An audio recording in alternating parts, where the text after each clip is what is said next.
Nancy. Can talk a little bit further about the relationship with Spencer. We see her, writing him a letter in the first episode.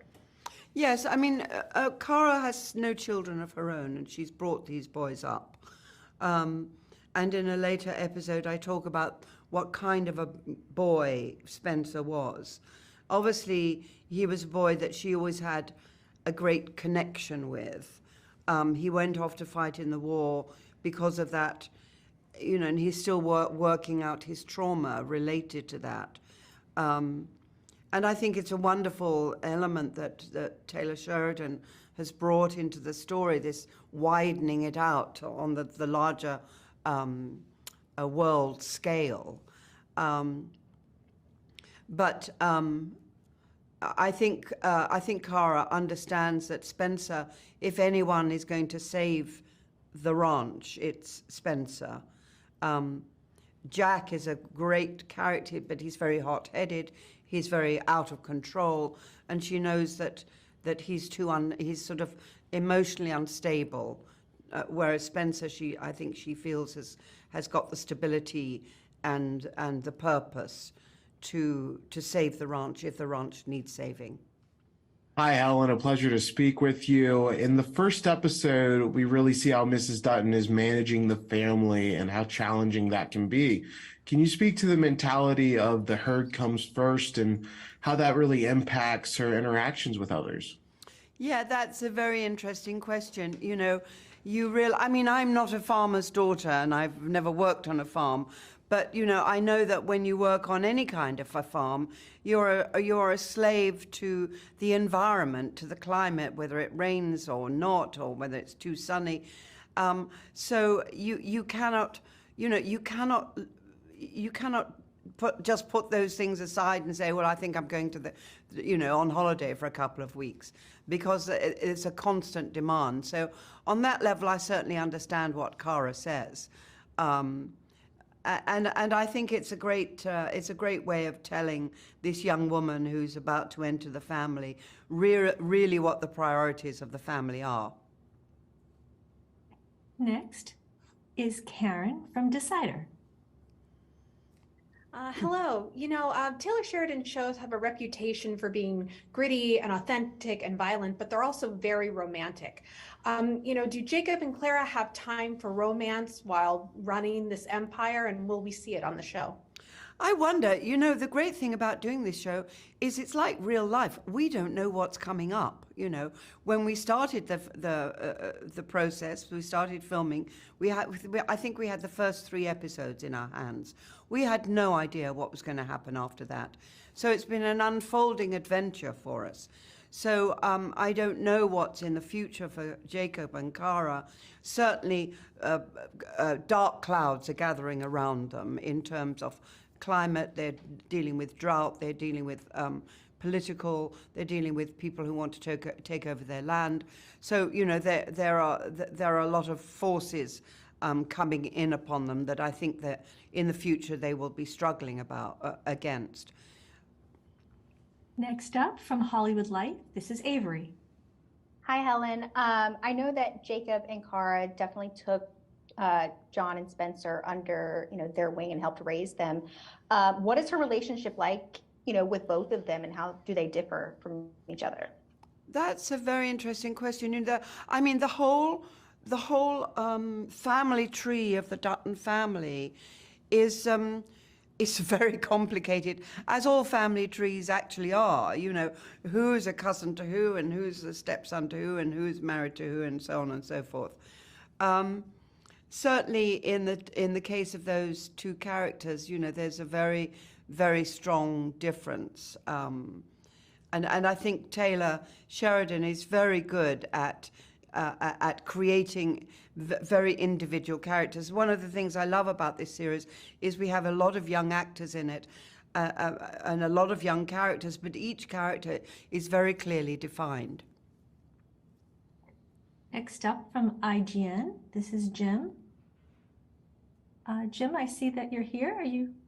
Yes, I am. I am now. Hello. So the first episode explicitly states that the Duttons are long plagued by violence.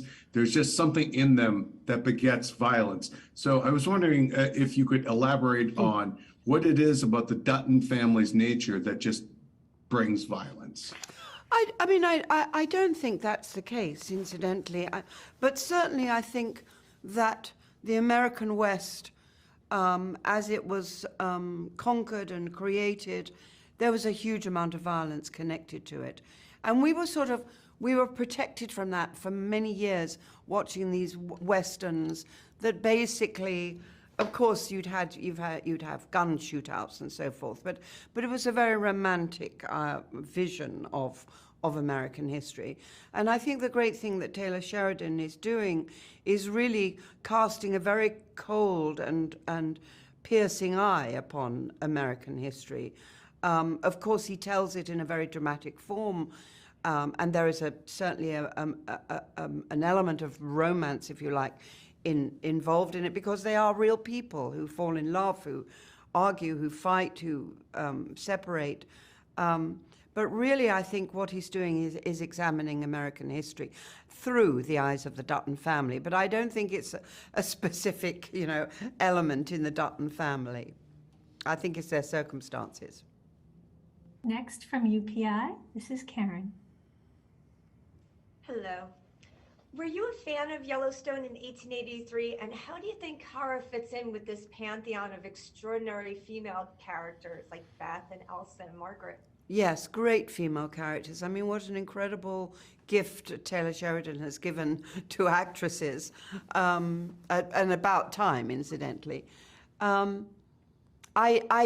watched some of Yellowstone, but mostly I watched 1883. I think because for me the fascinating side of this is the history of it, and that extraordinary march west across America that was so full of courage and pain and suffering, and desperation and creativity.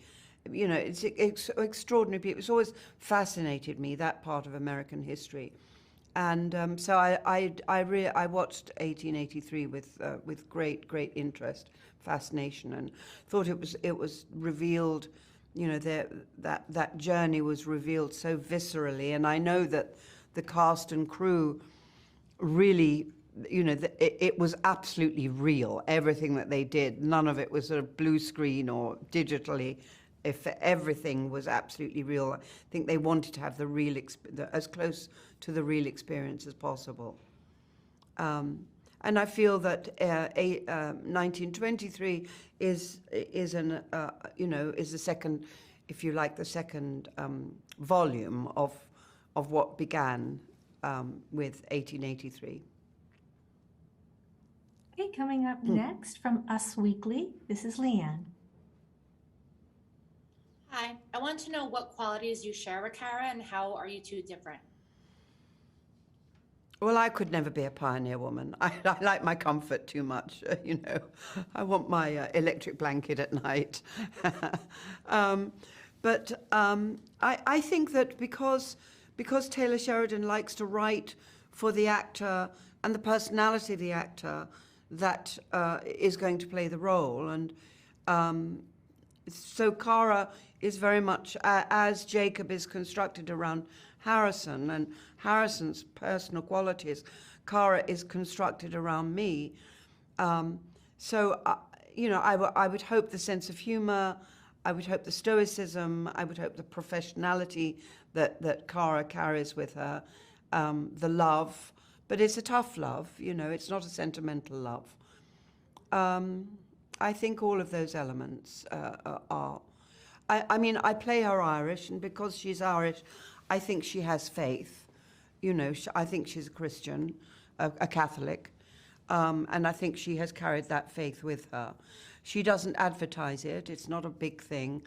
I wanted to have a little crucifix up on the set, but I said it's got to be really small. So you notice it if you notice it. If you don't notice it, it's fine.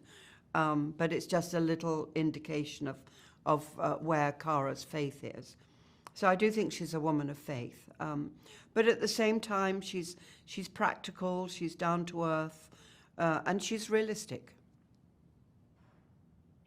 Next up is Reshma from She Knows. Hi, Helen.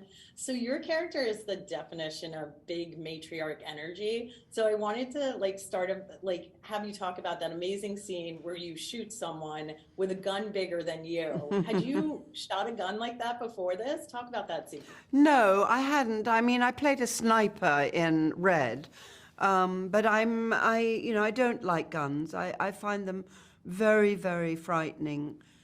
It's so easy to cause such incredible damage with a gun, and I find that just very, very difficult to deal with.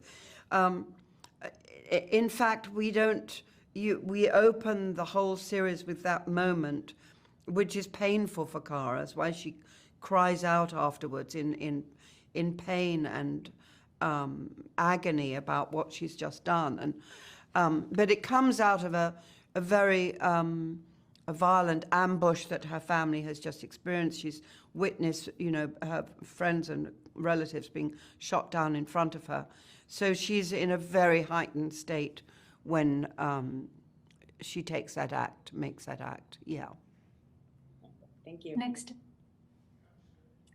Next up from Wide Open Country. Next up is Courtney. Hi, Helen. I would love to know, did you have any particular perceptions of the American West before you joined 1923? Well, many years ago, in the late 60s, actually, yeah, I guess it was the late 60s, I was doing theatre in America on tour, and I took a train from San Francisco to Detroit. It took 3 days. It traveled very slowly. And I would advise every American to do that, because it reveals to you the landscape that these people walked across. I remember there was one plane we went across either before or after Salt Lake City, where the train traveled for a whole day, 12 hours, and you didn't see a single blade of grass or a tree or a bush or a river or a rock to hide from the sun. It was just a flat plain.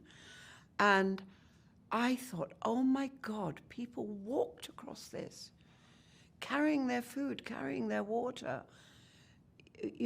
Women and men and children walked across this. And it gave me it was like a huge light bulb going off in my head of an understanding, beginnings of an understanding of who the Americans are, many of them, all of them probably immigrants, coming from little villages, little stone houses in Ireland or in Serbia or in Scotland. And they come to this vast landscape.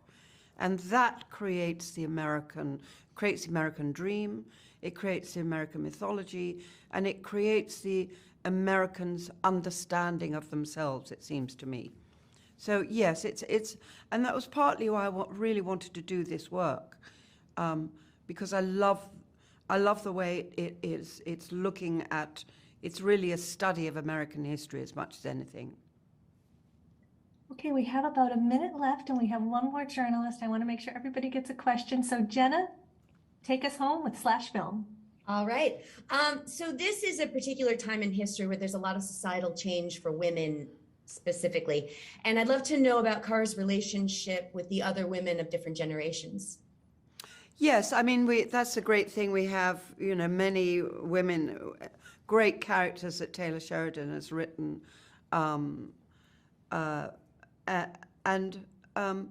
mean, she is of her generation, and I'm very curious to see how the whole concept of women's liberation and suffragettism, which is coming, is going to affect Cara. I don't know yet because I haven't, Taylor hasn't written the scripts, but he has a great sensibility and understanding of women, and he writes great women's characters, very proactive, very in the story, not an accessory on the outside looking in, which used to be so often the case. So yes, and I think that 20th century, you think of what happened between 1900 and 2000, that century, it is extraordinary. where it started and where it finished. And I think specifically for America, it was the creation of America, really, in the 20th century. The America that we know and understand now. Of course, there was an America before, and Taylor absolutely is going to deal with that. He's always given huge attention to the, the Native American story.